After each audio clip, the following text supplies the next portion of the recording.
Update po tayo sa tulay ng Mambug na kasalukuyang nag-undergo ng rehabilitasyon. Inumpisahan noong pang-10 ng Oktubre sa kasalukuyang taon. Paano na ang mga commuter?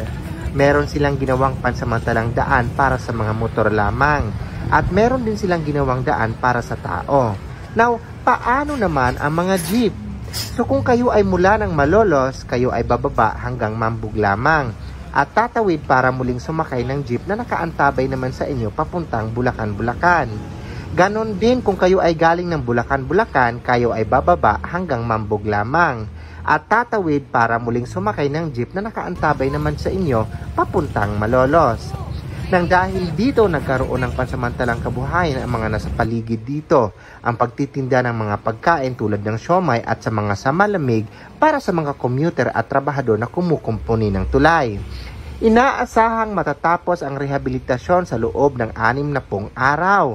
Ang tanong, talaga bang matatapos sa loob ng 60 araw?